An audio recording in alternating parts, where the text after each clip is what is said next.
सध्या देशभरामध्ये निवडणूक आयोगाच्या वतीने SIR मोहीम चालू आहे.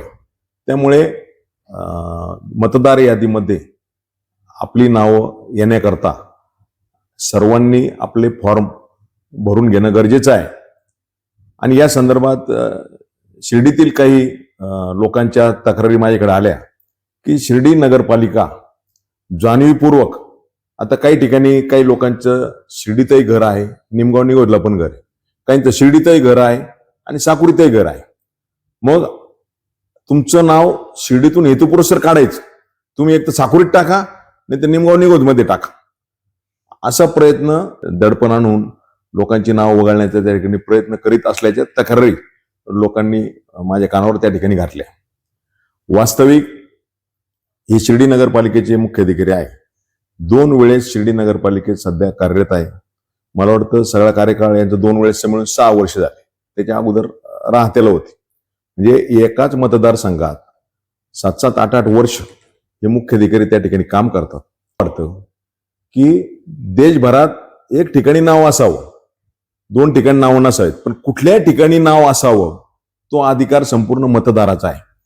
उदाहरणार्थ आपण पाहिलं ते कैलासवासी अजितदादा पवार असतील, शरद पवार साहेब असतील, यांचं काटेवाडीत पण घर आहे, बारामतीत पण घर आहे आणि मुंबईमध्ये पण घर आहे. तर बऱ्याच वेळेस आपण त्या ठिकाणी पाहिलं असेल, वेगवेगळ्या निवडणुकीच्या निमित्ताने पवार साहेबांनी मुंबईत नाव ठेवलं, कधी बारामतीत नाव ठेवलं. हा ज्याचा त्याचा अधिकार आहे, मतदारी नाव कुठल्या गावात आपलं ठेवायचंय. उदाहरणार्थ माझ्या बाबतीत सुद्धा 25 वर्षापूर्वी असाच प्रकार झाला होता की सर्व वर्तमानपत्रात बातम्या यायच्या. उच्च न्यायालयापर्यंत मी लढाई केली की वडलोपार्जित शेती राहत्यात, 3-3, 4-4 पिढ्यापासून आम्ही राहता गावातच त्या ठिकाणी राहतो, म्हणजे आमची शिक्षण तिथं झाली. आणि जवळपास जर साकुरी गावात एखादं घर बांधलं, 100 मीटर अंतरावर एखादं घर बांधलं, किंवा मला जर वाटलं मला पुण्यात एखादं फ्लॅट घ्यायचा, तर मी कुठं नाव ठेवायचा माझा अधिकार आहे ना.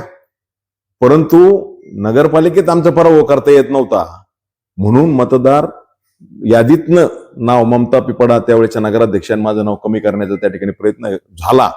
सर्व जनतेने तो प्रकार पाहिला. आमचे गुरुवर्य पतित पावन संघटनेचे महाराष्ट्राचे अध्यक्ष प्राध्यापक SZ देशमुख सर हे विनोदाने म्हणायचे की पिपडाजी तुमचं भारताचं नागरिकत्व तरी ठेवतात की नाही आता, अशी परिस्थिती निर्माण झालेली सर त्यावेळेस त्या ठिकाणी म्हणायचे. त्यामुळे असे प्रकार ज्यावेळेस आपल्याला कुणाला हरवता येत नाही किंवा कुणाला त्रास द्यायचा असतो तर असे प्रकार त्या ठिकाणी सुरू करतात. परंतु त्या लोकांनी पण मला सांगितलं की सध्या शिर्डी मतदारसंघामध्ये लोक मला विचारत आहेत की वडिलांच्या ऐवजी मुलाला अधिकाऱ्यांच्या मिटिंगा घेता येतात का. उदाहरणार्थ प्रांताधिकाऱ्यांबरोबर मिटिंग असेल, ऍडिशनल कलेक्टर बरोबर असेल, पोलीस अधिकारी, या सगळ्यांना बोलवून घ्यायचं.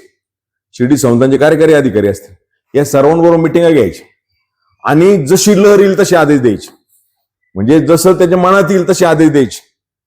मला त्यांनी प्रश्न विचारला लोकांनी की असं करता येतं का. मी म्हटलं माझ्या 35-36 वर्षाचा जो अनुभव आहे राजकीय जीवनाचा, असं काय घटनेत काय कुठं अधिकार नाही. जे ग्रामपंचायत सदस्य पण नाही असे लोक त्या ठिकाणी मिटिंग घेऊ शकत नाही. वास्तविक त्यांना स्वतःलाच समजायला पाहिजे की आपल्याला तो मिटिंग घेण्याचा अधिकार नाही. परंतु जे अधिकारी हे मिटिंगला त्या ठिकाणी जातात त्यांना कायद्याचं ज्ञान चांगलं असतं. परंतु आपण सरकारचे नोकर आहोत, आपण खाजगी कोणाचे नोकर नाही, हे अधिकाऱ्यांनी त्या ठिकाणी लक्षात ठेव. लोकांचे डोळे उघडे.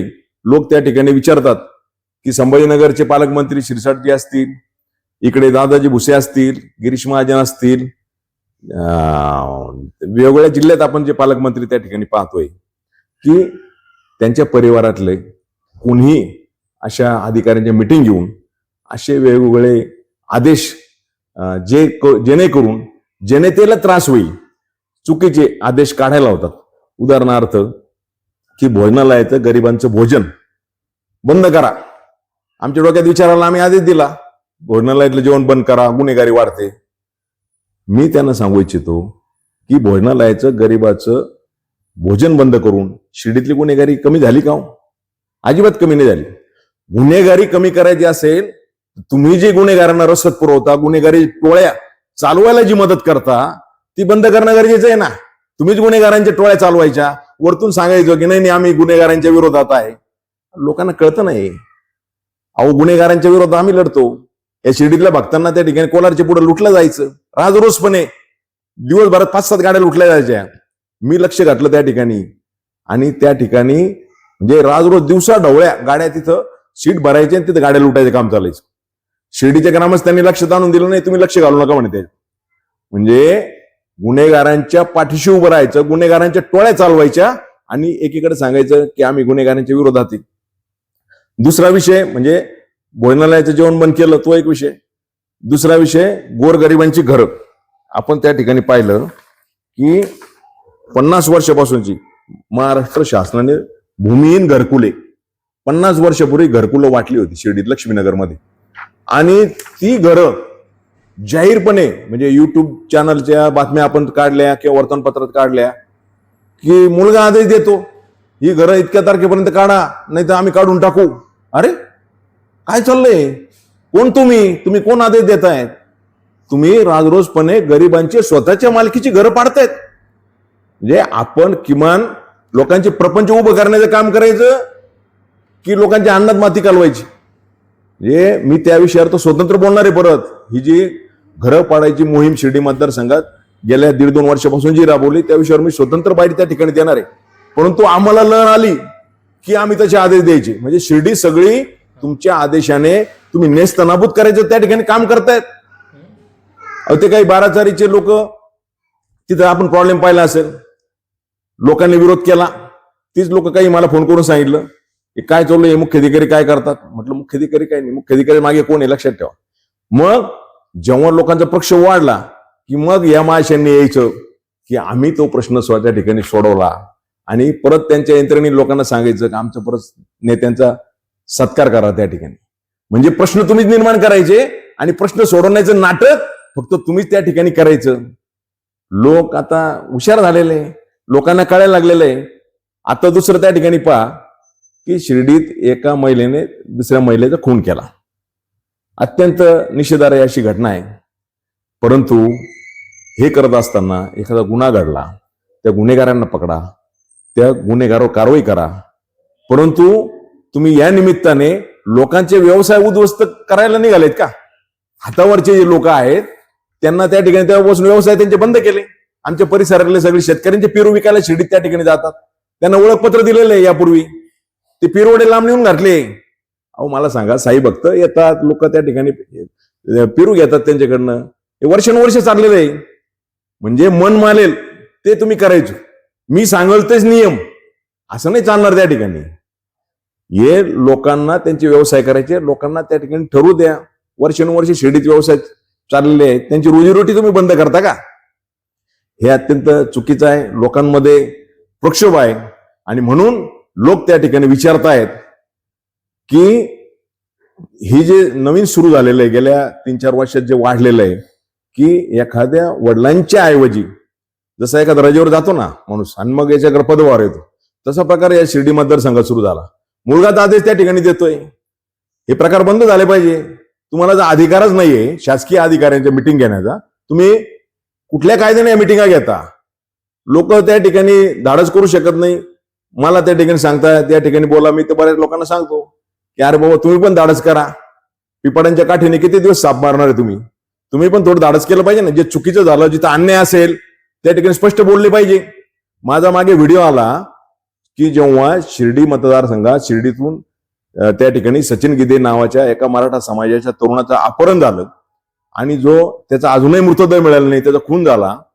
हे सगळ्यात महत्वाचं म्हणजे अपहरण ज्यावेळी झालं तर त्याची मिसिंगची तक्रार दाखल करून घेतली पोलिसांनी. अपहरणाचा गुन्हा नाही दाखल केला, शिर्डी पोलीस स्टेशन मिसिंगची तक्रार दाखल केली. तो जर अपहरणाचा गुन्हा दाखल झाला असता तर त्या सचिन गिदे वाचले असते त्या ठिकाणी.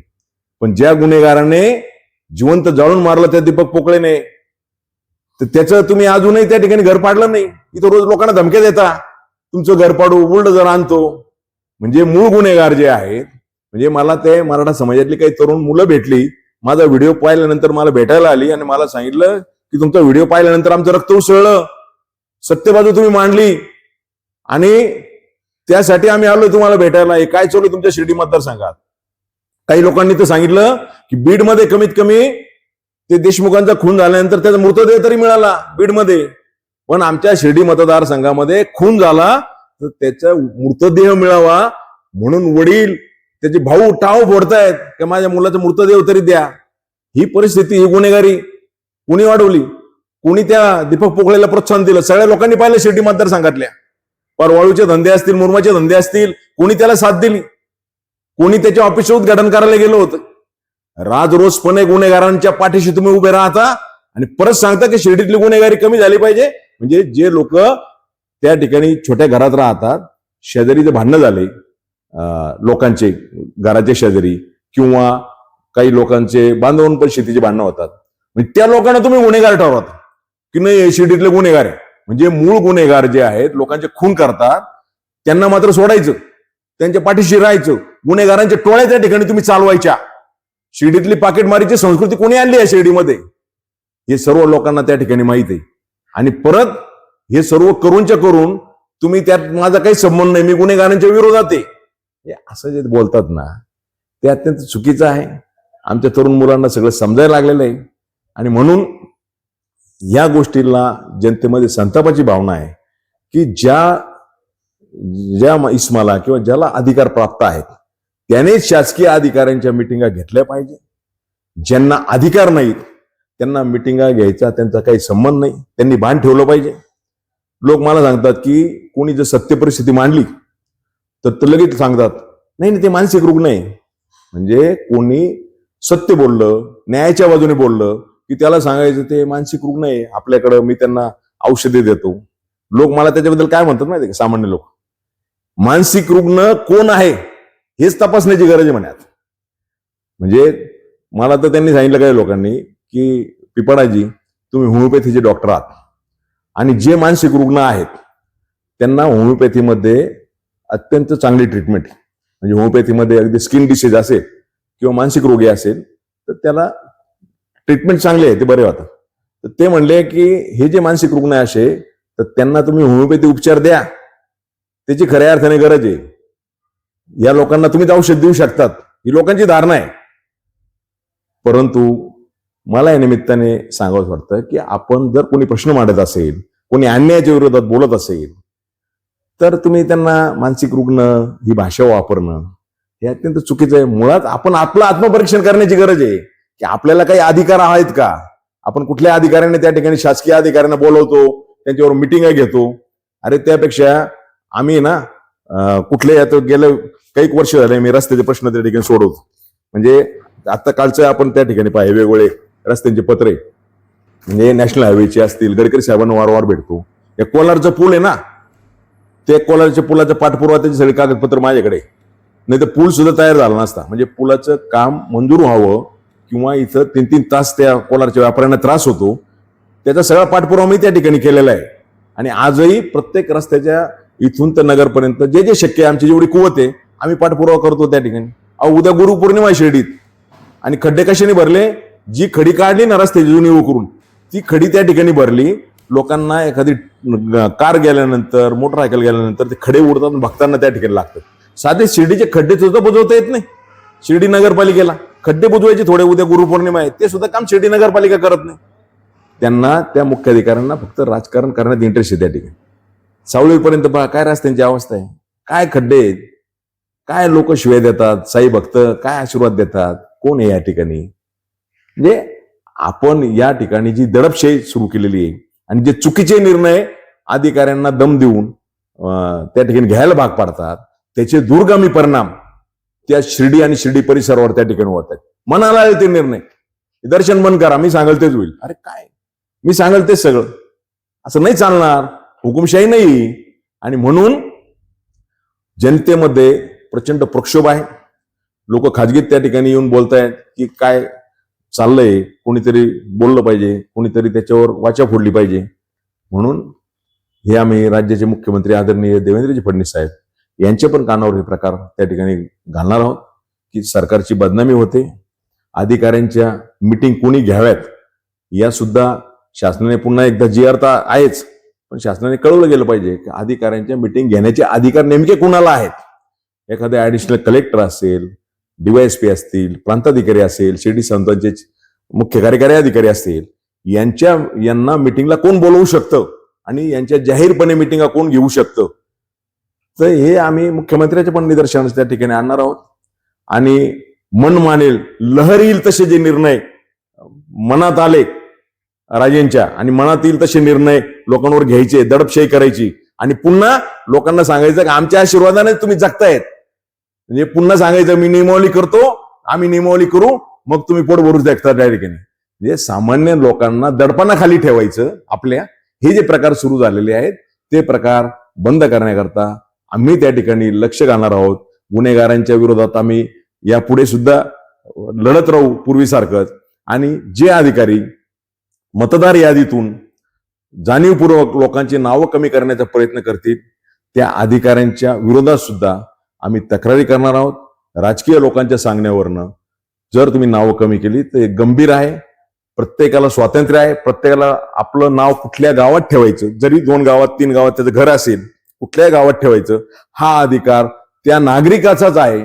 त्यामुळे मी त्या अधिकाऱ्यांना पण सांगू इच्छितो, कुणाच्याही दडपणाला बळी पडून आपण हे उद्योग त्या ठिकाणी थांबवावेत. BLOंना जे आदेश देत आहेत की याचं नाव कमी करा आणि याचं घाला, याचं या गावात ठेवा, याचं शिर्डीतून नाव काढा, निमगावमध्ये टाका, याचं शिर्डीतून नाव काढा, साकोळीत टाका, हे जे प्रकार जर बंद झाले नाही तर निश्चितपणे जाहीरपणे आम्ही त्या अधिकाऱ्यांच्या विरोधात भूमिका घेणार आहोत. वास्तविक ज्या अधिकाऱ्यांना 6-6, 7-7 वर्ष झाले एका मतदारसंघात ते 8-8 वर्ष राहतात, त्यांनी स्वतःहून त्या ठिकाणी बदली करून घेतली पाहिजे की आपल्याबद्दल नागरिकांचा रोष किती आहे. शिर्डीत आपण जाऊन विचारा, काही लोक तर म्हटले मुख्याधिकारी या ठिकाणी राहिले पाहिजे म्हणे, त्याच्याशिवाय लोक लाईनवर नाही येणार, म्हणजे जे त्यांना पाठिंबा देत आहेत ना, म्हणजे त्या मुख्याधिकाऱ्यांच्या विरोधात किती रोष आहे हे शिर्डीतल्या सामान्य लोकांना जाऊन विचारा. आणि म्हणून आम्ही निश्चितपणे मुख्यमंत्र्याकडे शासनाच्या दरबारी याचा पाठपुरावा करणार आहोत. 1990 पासून या भारतीय जनता पक्षाचं काम करतोय. मी 1991 साली कोपरगाव तालुका भारतीय जनता पक्षाचा अध्यक्ष होतो, भारतीय जनता युवा मोर्चा त्यावेळेस अध्यक्ष होतो. त्यावेळेस आदरणीय कैलासवासी म्हणजे सूर्यवंत पाटील वाडणे असतील, नास फरांदे सर असतील, यांच्या मार्गदर्शनाखाली आम्ही त्यावेळेस काम करत होतो. आणि तेव्हापासून आमचे जे जुने सगळे कार्यकर्ते, आमच्यावरचे सगळे सहकारी आहेत, आम्ही अन्यायाच्या विरोधात लढायची आम्हाला सवय आहे. आम्ही सगळे जुने भाजपवाले आहोत. जिथे इथे चुकीचं असेल तिथं आपण जनतेच्या बाजूने राहायचो, ही आमची भूमिका त्या ठिकाणी आहे. आणि लोकांना मोकळा श्वास घेता आला पाहिजे, लोकांना त्यांचं म्हणणं मांडता आलं पाहिजे. दडपशाहीच्या विरोधात आम्ही त्या ठिकाणी आहोत. असं दडपून आपली काही जी राजेशाही संस्कृती आहे आणि मग आपण मन मानेल ते आदेश देऊ आणि या मतदारसंघातलं जे लोकांना जे मोकळेपणाने वागतात, म्हणजे आर्थिक दृष्ट्या त्यांना कसं त्रास देता येईल त्याचा विरोध निश्चितपणे आम्हाला आहे. कारण प्रत्येक वेळेला जाऊन पाहतो हे अर्थकारण म्हणजे त्याचं जे पोट चालतं ना, ते पोट बंद पाडण्याचं काम करतो. मी जसं मगाशी म्हटलो की गुन्हेगारीला विरोध करा तुम्ही, पण लोकांचे व्यवसाय उद्ध्वस्त करू नका ना, त्यांची रोजीरोटी उद्ध्वस्त करू नका, त्यांच्या अन्नात माती त्या ठिकाणी कालवू नका ना. काय संबंध आहे त्यांचा? गुन्हेगार गुन्हेगार आहे, गुन्हेगाराच्या विरोधात भूमिका घ्या ना. तुम्ही वर्षानुवर्ष गुन्हेगाराच्या टोळ्यानं मदत करण्याचं काम करायचं आणि इथं जे छोटे लोक आहे, मी जसं मगाशी म्हटलो, नवरा बायकोचे भांडणं झाले, शेतीचे बांधवून भांडणं झाले. आज तर परिस्थिती अशी आहे ना, काही लोक तर असे आहे की माझा काही संबंध नसतं, माझं नाव सांगायचं, माझं नाव सांगितलं तर तिकडून लगेच गाडी चार्जिंग होती. म्हणजे नाही का, पिपडांचं नाव सांगायचं, काम करायचं असेल तिकडे काय की पिपडा असं करतायत तसं करतायत, की हे माशय लगेच जोरात कामाला लागतात. ते पाहत नाही की अरे बाबा यांचे शेतीचे भांडणं आहे, यांचे वैयक्तिक भांडणं आहे. फक्त आमचं नाव कोणी घेतलं की लगेच त्या माणसाला चुकीचे काम असेल काय असेल तर त्याला मदत करण्याची भावना, म्हणून लोक फार हुशार झालेले काही लोक नाही का, माझ्या नावाचा वापर केवळ वेगळ्या उद्देशाने त्या ठिकाणी करतात. परंतु आम्ही त्या ठिकाणी 35-36 वर्ष आहे म्हणजे आम्ही संघर्ष करतोय समाजकारणात, राजकारणात. इतके वर्ष लढा चालू ठेवणं, सर्वसामान्यांसाठी संघर्ष करणं इतकी सोपी बाब नाहीये. पूर्ण 36 वर्ष आम्ही त्या ठिकाणी काम करतोय. काही लोक तर नंतर पक्षात आले म्हणजे काँग्रेस पक्षातनं, आम्ही तर ओरिजिनल भाजपवाले आहोत. आणि मी जे पूर्वी पण सांगितलेले, मी भारतीय जनता पक्ष सोडलेला नाही. 97 साली मला भारतीय जनता पक्षातनं षडयंत्र करून काढलेलं होतं. त्याचे साक्षीदार आताचे राज्यपाल राजस्थानचे हरिभाऊ बागडे पण आहेत, म्हणजे ते पण साक्षीदार आहे या घटनेचे त्यावेळेसचे. आणि म्हणून आम्ही त्याचा काही विचार करत नाही. आम्हाला समाजहित त्या ठिकाणी महत्वाचं आहे. सत्ता आज येईन उद्या नाही. समाज हितासाठी लोकांवर जिथे ते अन्याय असेल, त्या अन्याय कोण करतोय, तो किती मोठा माणूस आहे, याचा आयुष्यात राजेंद्र पिपाडांनी विचार नाही केला. स्पष्टपणे भूमिका घेतली की अन्याय किती मोठा माणूस करत असेल तर त्याच्या विरोधात त्या ठिकाणी आवाज उठवायचा आणि सर्वसामान्य लोकांच्या बाजूने राहायचं, ही भूमिका. आता तुम्ही पाहिलं असेल 598 कर्मचारी, 1052 कर्मचारी, 1052 कर्मचाऱ्याचा लढा मी सुक्तनकर साहेब होते त्यावेळी दिला, म्हणून ते रेकॉर्डवर आले. त्यावेळी 1052 2009 ला कायम झाले. त्याच वेळेसचे कर्मचारी 1052 आणि 598, त्या 598 ला 2020 पासून मी 5-6 वर्ष प्रयत्न केले. सुरुवातीला तिथले गंगापूरचे आमदार प्रशांतजी बंब स्वतः आले, त्यांचा मतदारसंघ सोडून इथं आले आणि त्यांनी निवेदन दिलं. सभागृहात आमदार प्रशांत बंब असतील, आदरणीय बाळासाहेब थोरात साहेब असतील, त्यांनी प्रश्न मांडले. ते मतदारसंघाचे आमदार नव्हते, बाळासाहेब थोरात साहेब पण नव्हते आमदार, पण ते कर्मचाऱ्यांच्या बाजूने राहिले. कर्मचाऱ्याला 2.5 वर्ष आले ऑर्डर मिळून, परंतु त्यांना अजूनही त्यांचे पगार वाढले नाही किंवा त्याचे फायदे कुठलेच मिळाले नाही. त्यांना रजा सुट्ट्या त्या ठिकाणी मिळत नाही. आता उद्या परत न्यायालयात, उच्च न्यायालयात तारीख आहे. त्या अधिकाऱ्याने सांगण्यात येतं की जो से मंजूर करायला ठेवलाय ते लांबवा. त्यांच्यावर दडपण आणलं जातं की गरिबांची कामं करू नका. ही मानसिकता तुमची, गरिबांच्या अन्नात माती कालवायची. हे कामगार कोण आहे? हे आपले धर्म आहेत, तुरकणे आहेत, भवर आहेत, सगळे आपलेच बांधव ना, सगळे परिसरातले. वर्षानुवर्ष म्हणजे वास्तविक 2009लाच कायम झाला असते तर कोट्यवधी रुपयाचा फायदा त्या कर्मचाऱ्यांना झाला असता. परंतु केवळ या कामगाराच्या विरोधात कोणी भूमिका दिली? वारंवार वकील विरोधात कोणी दिले? या कामगाराच्या विरोधात परमनंट होऊ नये म्हणून कोण भूमिका घेतय हे कामगारांना माहित नाही का? सर्व शिर्डी संस्थांच्या कामगारांना माहिती आहे आपल्या बाजूने कोण आहे, आपल्या विरोधात कोण आहे.